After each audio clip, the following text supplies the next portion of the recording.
Descanso en la soberanía de Dios.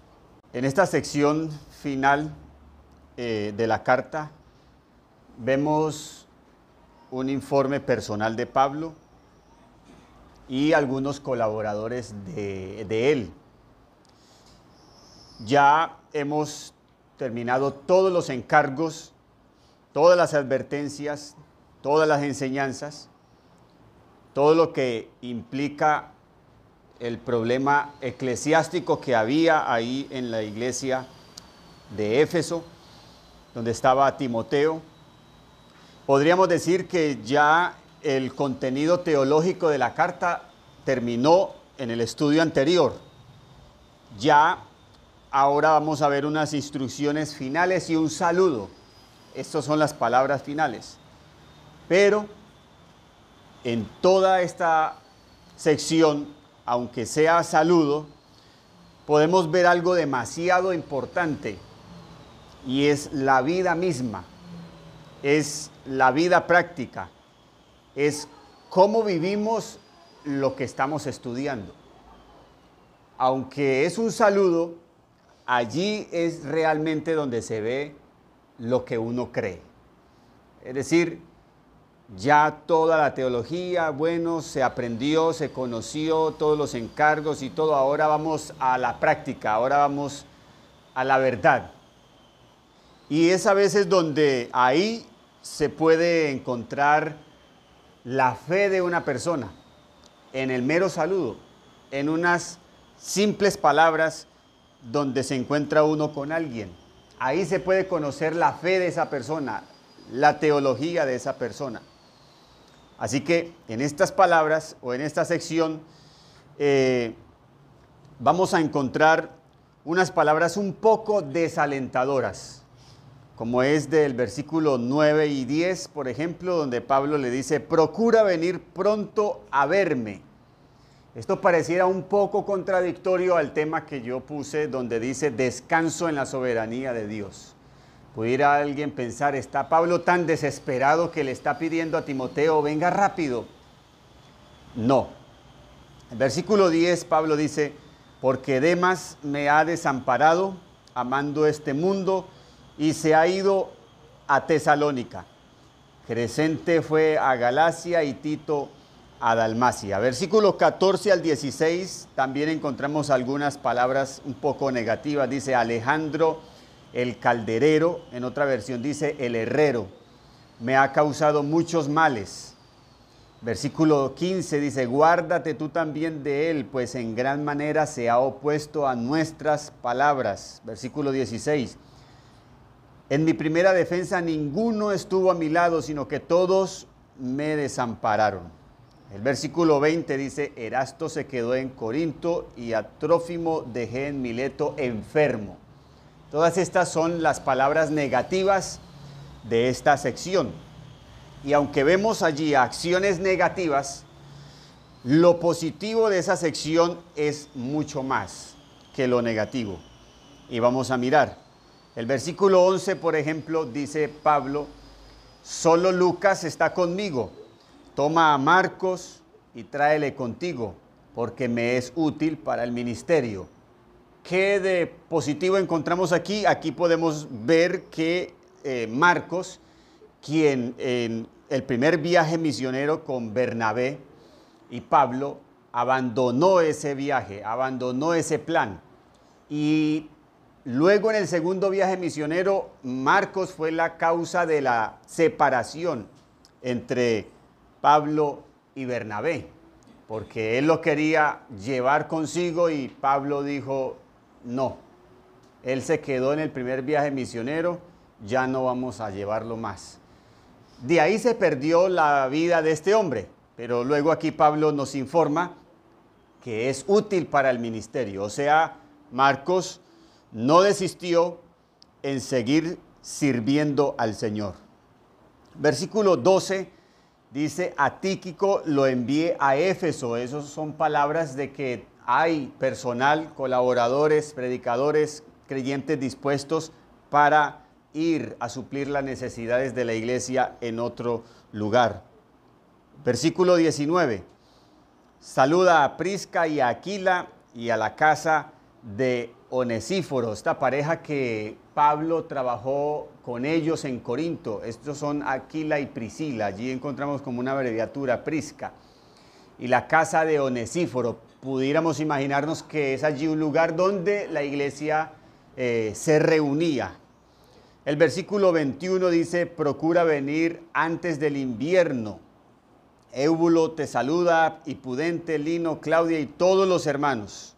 Así que estas son palabras, acciones positivas dentro de algunas negativas. Así que cuando uno lee, o cuando yo leía, esta sección me parecía más negativo, pero luego mirando en detalle se da uno cuenta que son más las cosas positivas.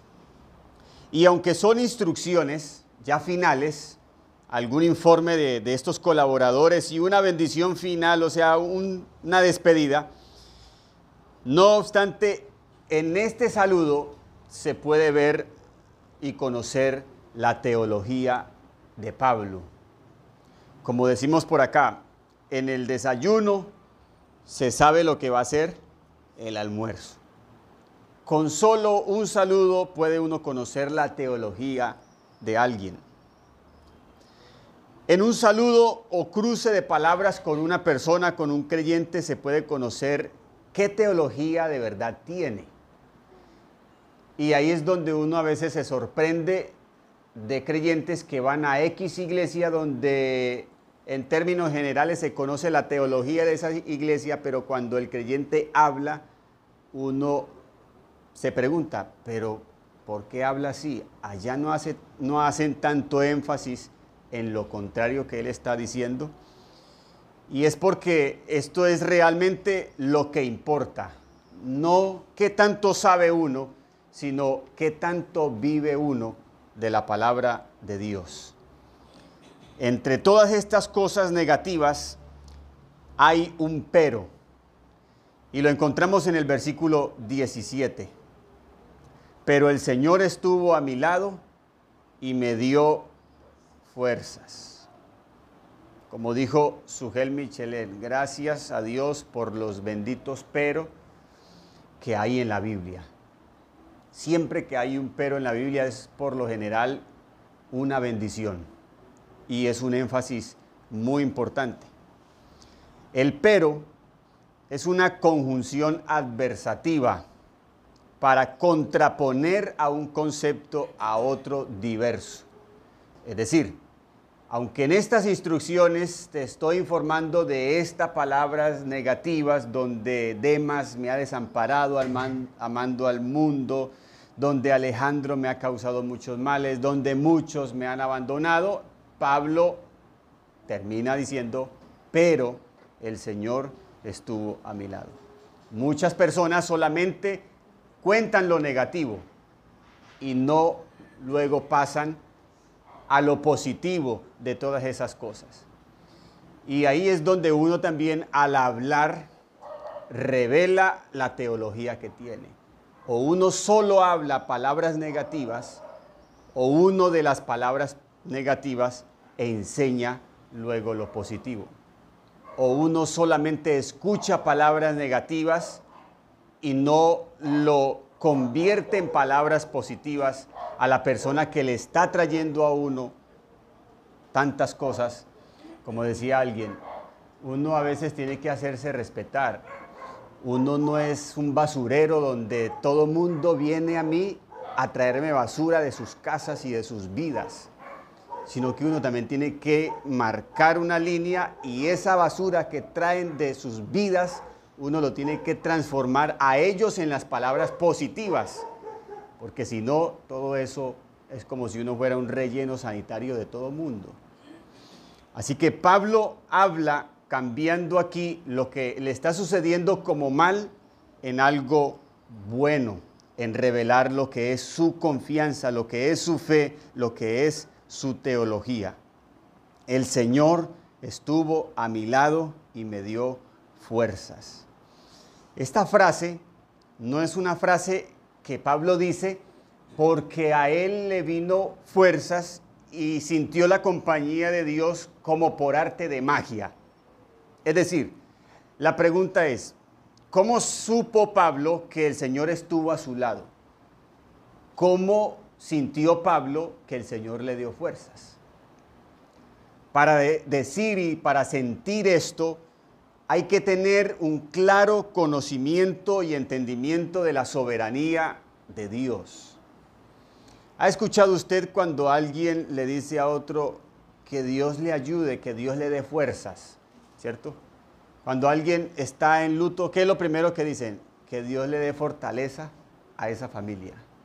La pregunta es, ¿cómo? Nosotros a veces pensamos que eso funciona es por arte de magia, como que va a caer un baldado de fortaleza en ellos y entonces esa persona se va a sentir fuerte.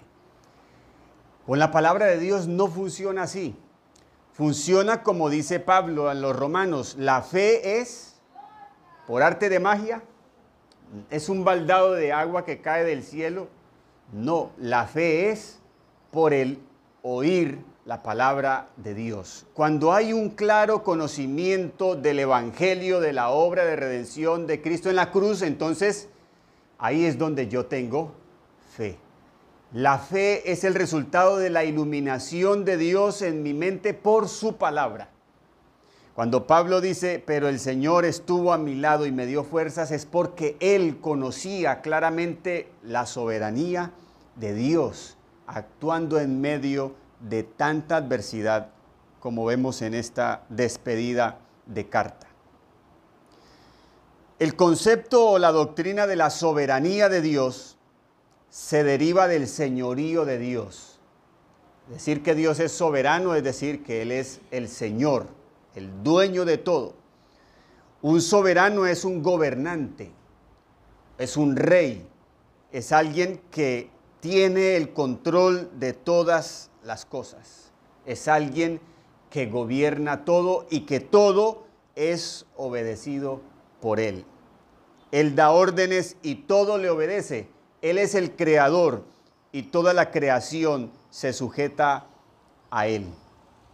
La palabra Señor, de donde se deriva esta doctrina de la soberanía de Dios, se encuentra más de 7,000 veces en la Biblia.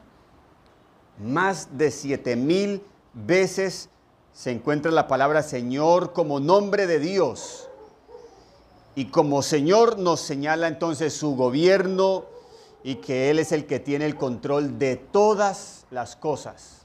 Todas las cosas son todas las cosas. Incluso lo que dice Lucas 21:17. Mire lo que dice Lucas 21:17.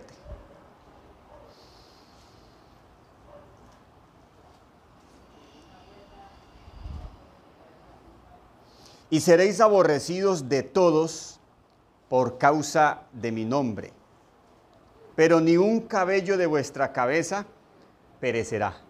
Si hubiéramos leído solo el versículo 18, pero ni un cabello de vuestra cabeza perecerá. ¿Qué nos estaría diciendo ese versículo así aislado? No nos estaría diciendo mucho.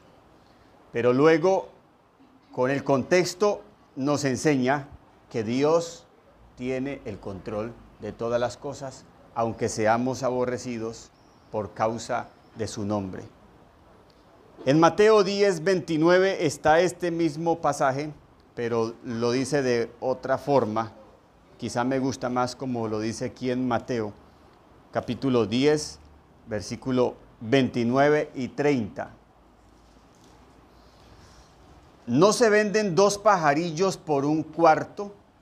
Con todo, ni uno de ellos cae a tierra sin vuestro Padre, pues aún vuestros cabellos están todos contados. Así que no temáis, más valéis vosotros que muchos pajarillos. Si pudiéramos ir más al extremo de estas palabras, pudiéramos decir que más valen los cabellos de su cabeza que muchos pajarillos. Y si se cae un cabello de su cabeza, fue por la voluntad de Dios. O sea, Dios lo quiso así. O sea, cuando usted se baña y ve ese pelero, ay, se me está cayendo el pelo. Esa es la voluntad de Dios. Todos están contados. Dios tiene la contabilidad de todos sus cabellos. ¿Eso para qué saber eso? Para que entendamos la soberanía de Dios. O sea, que Dios tiene absoluto control de todo y todo es desde lo que a nosotros nos parece más insignificantes. O sea, cosas tan pequeñas, cosas tan irrelevantes para la vida o la muerte. Pero eso nos ayuda a profundizar, a meditar, a reflexionar de que Dios es el Señor, el solo soberano, Rey de reyes y Señor de señores. El control de Dios implica que todo ocurre de acuerdo a su plan. El control de Dios implica que todo está sometido a su voluntad. La soberanía de Dios implica su gobierno y que sus órdenes tienen que ser obedecidas.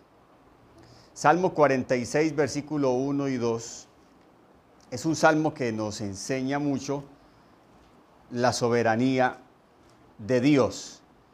Y quiero resaltar las palabras iniciales y las finales donde más claramente nos habla de la soberanía de Dios. Salmo 46, 1 y 2 dice: Dios es nuestro amparo y fortaleza, nuestro pronto auxilio en las tribulaciones. Por tanto, no temeremos, aunque la tierra sea removida y se traspasen los montes al corazón del mar. Versículo 10 y 11. Estad quietos y conoced que yo soy Dios. Seré exaltado entre las naciones, enaltecido seré en la tierra. Jehová de los ejércitos está con nosotros. Nuestro refugio es el Dios de Jacob. Estad quietos y conoced que yo soy Dios. Esas son palabras de Dios cuando el hombre está tan desesperado que quiere buscar resolución a todas las cosas, desconfiando de su control. Y es cuando Dios le habla a su hijo, a su pueblo, y le dice: esté quieto y conozca que yo soy Dios. Esto no depende de carros, de caballos, de fuerza humana, sino el Espíritu de Dios. Es Dios el que va a obrar. Así que toda esta situación difícil que vimos en 2 Timoteo, todo lo malo que estaba sucediendo en la iglesia, todo lo malo que estaba sucediendo a la vida de Pablo. Recordemos, Pablo estaba en prisión y la prisión en la que se encontraba Pablo no es a imaginarnos como una prisión de hoy. Pablo realmente estaba amarrado con cadenas. El término original allí, prisión, es atado con cadenas en sus pies, en sus manos. Ya no era en un cuartico ahí con una camita, y no, amarrado con cadenas en sus manos y en sus pies, en unas condiciones difíciles. Ahí estaba Pablo, contando y escribiendo esta carta, esperando la orden para ser aniquilado, para ser muerto. Y desde ahí él escribe en estas palabras finales lo que es la soberanía de Dios en ese versículo 17. Pero el Señor estuvo a mi lado. O sea, Pablo no se desesperó, Pablo no se preguntó, como por ejemplo en un momento se preguntó Juan el Bautista de nuestro Señor Jesucristo, donde por ahí medio dudó y mandó a sus discípulos a preguntar que si él era el Cristo o había que esperar a otro. Y eso lo mandó a preguntar Juan cuando ya estaba allí en un momento, en una situación difícil por haber predicado la palabra como Dios le mandó.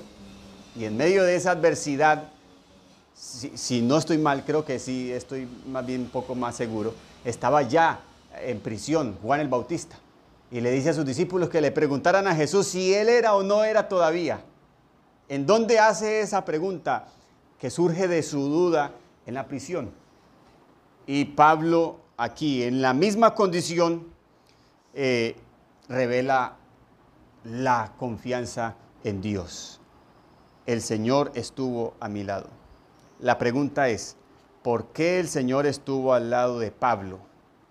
¿Por qué el Señor le dio fuerzas a Pablo? Pablo dice en el versículo 17, al final, en el medio, perdón, para que por mí fuese cumplida la predicación y que todos los gentiles oyesen. Así fui librado de la boca del león. Y el Señor me librará de toda obra mala y me preservará para su reino celestial. A Él sea la gloria por los siglos de los siglos. Amén. ¿Por qué Pablo encontró fuerzas en todo ello? Porque Pablo estaba seguro de que el Señor lo usó a él y lo estaba usando para la predicación del Evangelio. Para que por medio de él el Evangelio se extendiera a todo el mundo en ese entonces. Y todo lo malo, las prisiones, las pedradas, los momentos en que estuvo a punto de morir, las cárceles, los naufragios, todo lo que él cuenta incluso en una de sus cartas, él sabía que Dios no lo iba a dejar morir en esas circunstancias. Él sabía que Dios lo iba a llevar adelante en todo eso para que por medio de él fuera cumplida la predicación de la palabra. ¿Y cómo lo sabe él? Desde el principio Dios le habló y dijo: apartadme a Saulo y a Bernabé, porque son útiles para la obra. Allí los llamó y Dios le reveló a él, le mostró que él debía ser heraldo del Evangelio a los gentiles. Y él sabía, esta es mi misión. Y empezó a hacer esa misión y todas las dificultades encima, pero él sabía y tenía claro: Dios va a cumplir por medio de mí la predicación. Ya Dios me lo dijo, estoy confiado. Alguien que no conozca la soberanía de Dios, Dios le dice: vas a predicar a todo el mundo, y cuando va, de pronto allí no lo dejan pasar. O luego allá lo devuelven hasta 2 veces más atrás y lo meten en una cárcel. Y bueno, si Dios me dijo que me iba a llevar a todo el mundo, ni siquiera he podido salir de mi pueblo. Antes me hicieron retroceder 2 pueblos más atrás. Entonces, ¿dónde está Dios? ¿Dónde está la promesa de Dios? Todas esas cosas adversas y situaciones, Dios luego las iba usando para como usarlo de trampolín para ir mucho más lejos, para fortalecerlo a él, para salvar a muchas más personas, y una cantidad de cosas y de acciones de Dios en medio de todas las circunstancias malas que vivió el apóstol Pablo. Así que la soberanía de Dios, hay 3 cosas: o no se entiende, o se entiende en medio de las circunstancias, o se entiende al final de todo. Lo ideal es entenderlo desde el principio. No entenderlo es lo peor, porque cuando un creyente no entiende la soberanía de Dios, es un creyente que pierde la paz, que pierde la tranquilidad, que pierde la fe. No decir que pierde el Evangelio, sino que no vive el Evangelio, lo que el Evangelio implica. Es un creyente que no conoce, pudiéramos decir así, que no conoce a Dios como tal. Y de esos hay muchos. Nosotros nos cansamos de decirle, cuando estábamos, era en Peque, ¿cierto?, de decirle a una ancianita, cada que la saludábamos: Dios le bendiga, ¿cómo está? Ahí llevándola. No diga así, no diga así, diga bien, gracias a Dios. Siempre en el saludo ya hablaba mal, ya expresaba que estaba mal, y de una vez se iba, que le pasa esto, le pasa aquello, le pasa. Y ahí uno se da cuenta a veces de la teología de muchos creyentes. Uno habla con algunos creyentes o los escucha hablar Y entonces empiezan a hablar de la familia y de los hijos y tal, que este hijo, que aquella hija, que no hay que. Entonces uno dice, el hogar no lo gobierna. Entonces, esa es la teología que maneja en su hogar con el gobierno de su hogar, es una teología mala. Y escucha uno otras cosas de otros creyentes y uno ahí se puede dar cuenta de cuál es la teología de ese creyente para esas cosas. Y el tema más desconocido es el tema de la soberanía de Dios. Cuando digo desconocido es porque no se entiende de verdad. Una de las frases que más usan a veces en las iglesias es: Dios siempre tiene el control. Hasta una canción hay, ¿cierto? Dios siempre tiene el control. ¿Por qué desesperarnos? Pero es que conocer la soberanía de Dios no es solamente entender esa frase o tener en la mente, Dios siempre tiene el control. Porque yo debo saber que Dios tiene el control porque yo entiendo cómo es que Dios tiene el control. Me explico. ¿Por qué el Señor estuvo al lado de Pablo y le dio fuerzas? Porque Pablo sabía que por él se iba a cumplir la predicación y que los gentiles oyesen el evangelio. Él lo sabía. Pablo no estaba ahí, Dios siempre tiene el control, sino que él tenía claro por qué Dios tenía el control.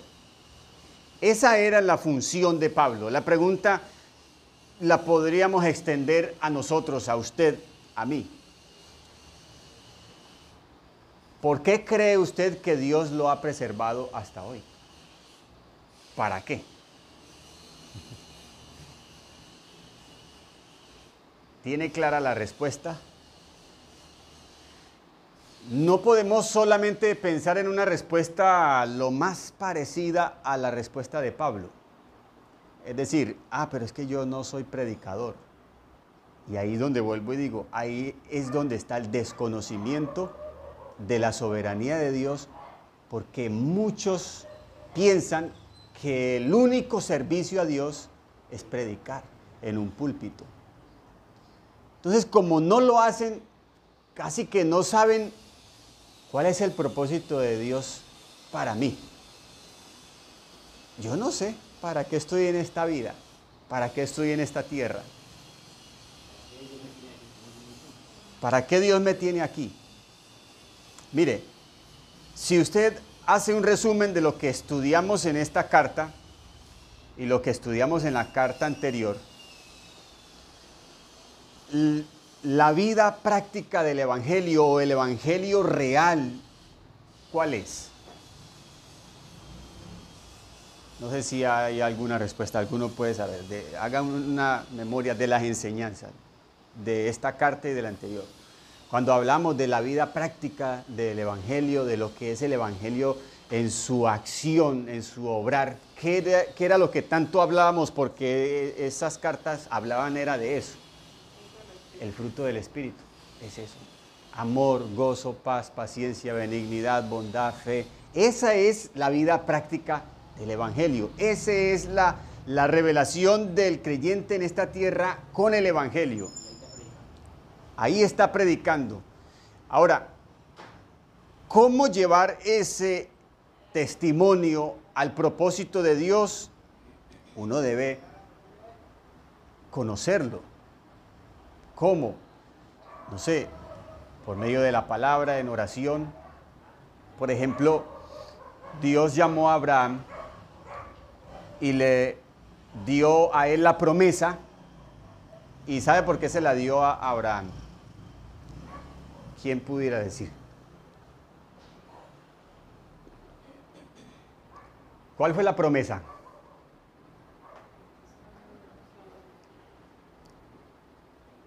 Él se llamaba Abraham y Dios le cambió el nombre de Abraham. ¿Qué significa?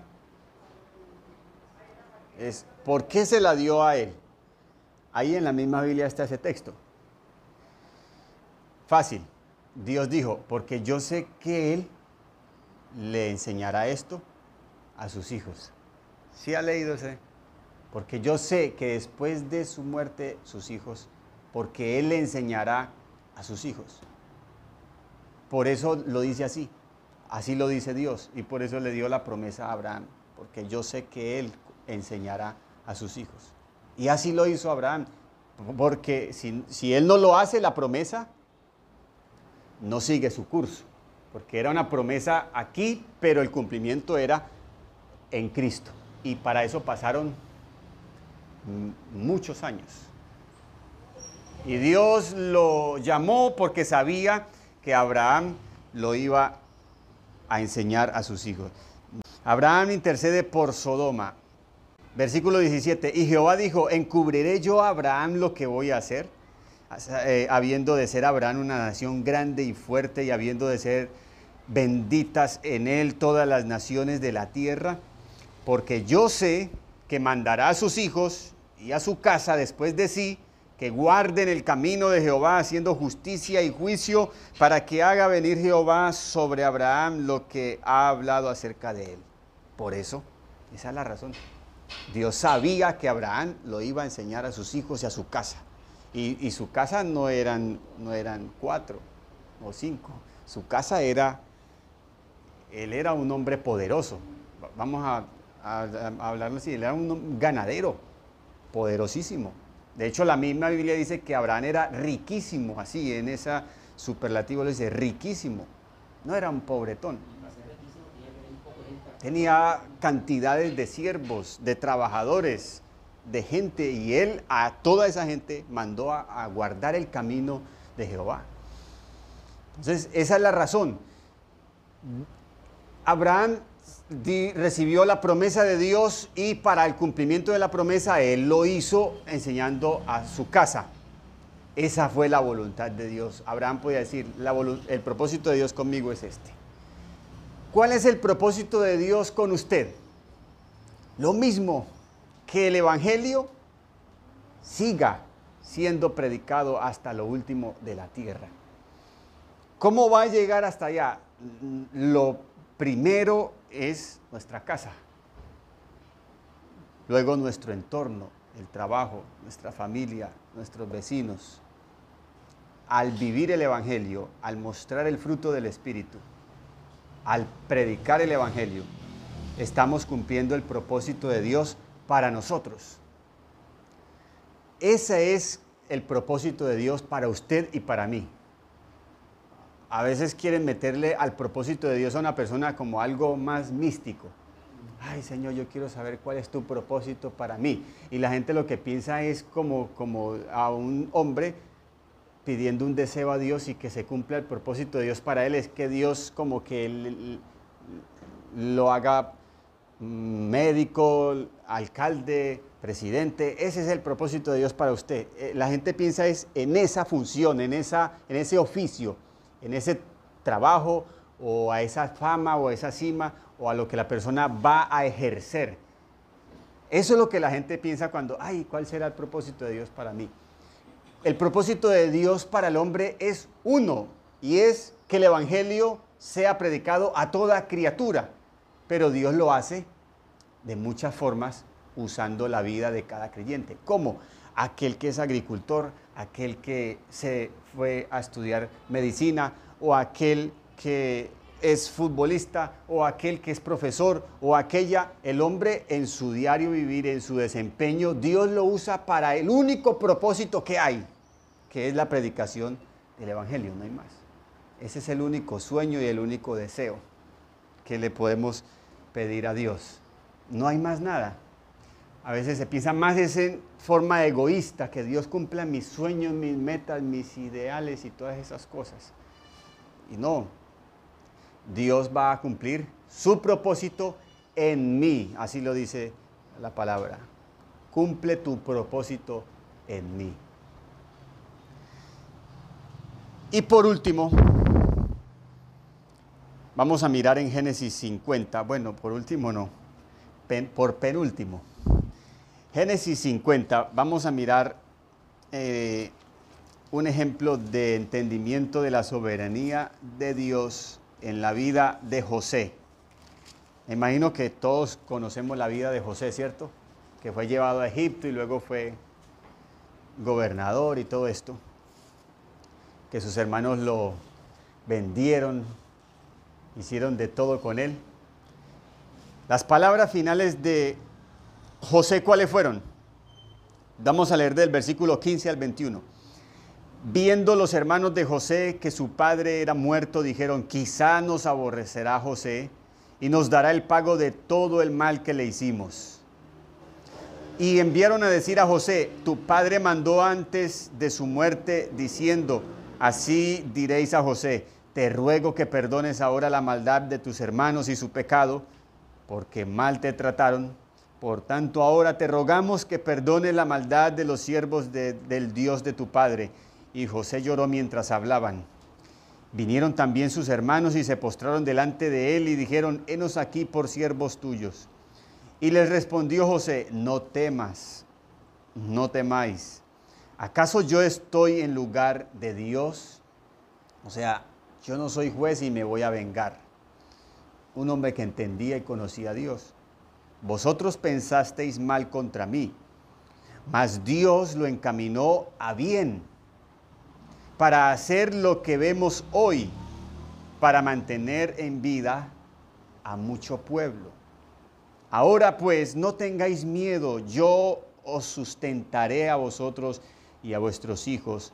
Así los consoló y les habló al corazón. ¿Por qué José entendió eso? Porque Dios desde el principio le mostró por medio de sueños que él iba a quedar en pie mientras sus hermanos, su padre y todos se inclinaban, por medio de algunas figuras. Él entendió el propósito de Dios. ¿Y cuál era el propósito de Dios para José? Ser el gobernador de Egipto. No. El propósito de Dios para José es que por medio de la vida de José, Dios iba a ser glorificado en un pueblo gentil, el pueblo gentil más poderoso de este tiempo.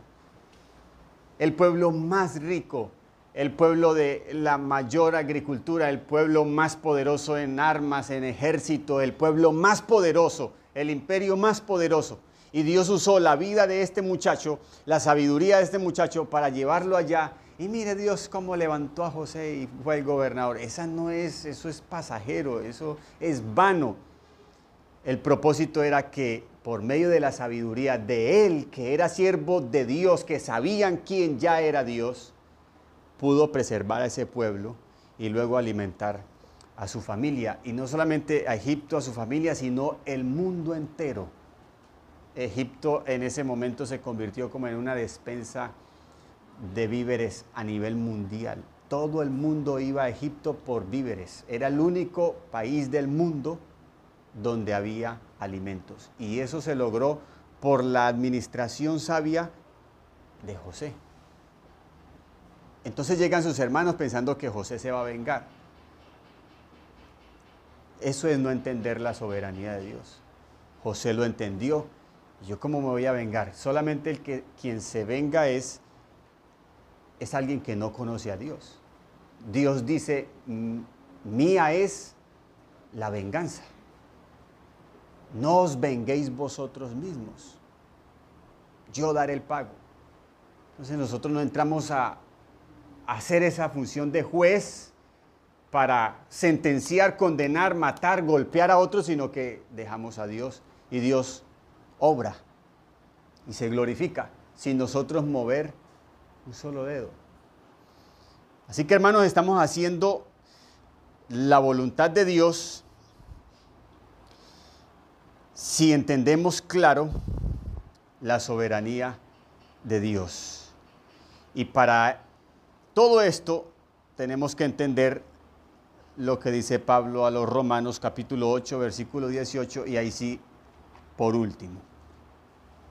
Romanos 8, 28.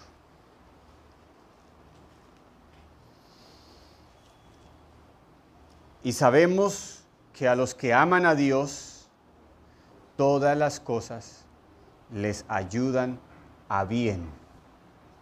Esto es, a los que conforme a su propósito son llamados, a los que conforme a su propósito. ¿Cuál es el propósito de Dios? Lo que dice luego más adelante. Justificarlos, salvarlos, glorificarlos, para la gloria de Dios. Todos esos creyentes, lo que le suceda a todos los hijos de Dios, todas las cosas le ayudan a bien. Si estamos haciendo la voluntad de Dios, debemos tener siempre claro que todo lo que nos pasa es para la gloria de Dios. Todo, todo.